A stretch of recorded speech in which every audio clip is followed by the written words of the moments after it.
A few days ago, started getting a little bit of a smell inside my 1999.5 Infiniti QX4. I removed the passenger side mat, discovered it was wet.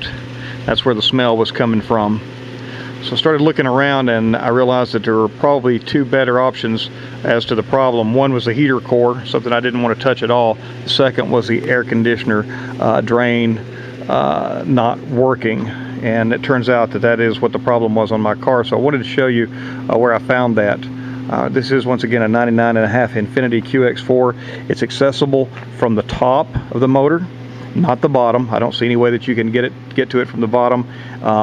It's going to be a hard reach for you, but it's certainly possible. And what you'll want to do is take a pen or some sort of air device. I used actually a little pump that the kids have for a swimming pool. But here we are.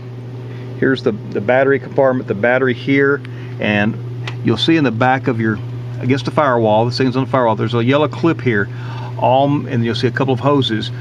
Below this yellow clip, probably about 16 inches, is where the tube is. It's hard to see in this video, but I'm basically going to reach right down here and I can grab it. It's kind of a one-handed deal. It's pretty complicated to reach, but you can really do it if you're lucky. You might have to have a stool to step up on. I'm about 6 feet tall, and it makes it a hard reach for myself even to get down through there. But that's what you want to do, and I was able to put a pin up in it, blow air through it, and it appears I let it run for about an hour and water came out of it as it should have. Just as an aside, in the front here, if your carpet feels just a little bit wet, it's probably a lot wet. There's pretty nice padding in here, and it holds a lot of water.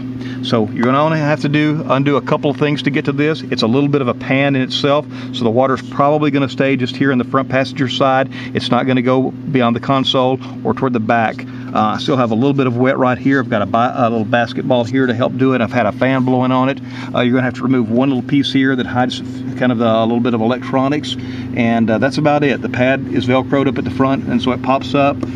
This piece right here is something you'll want to be sure and lift up, because there was quite a bit of water under there. I did have to wet vac. I had about a half inch of water in there.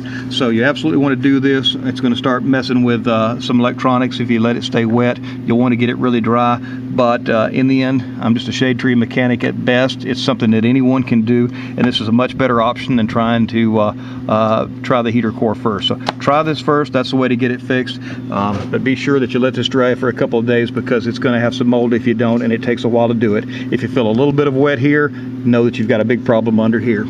But it is something anyone can do. Good luck.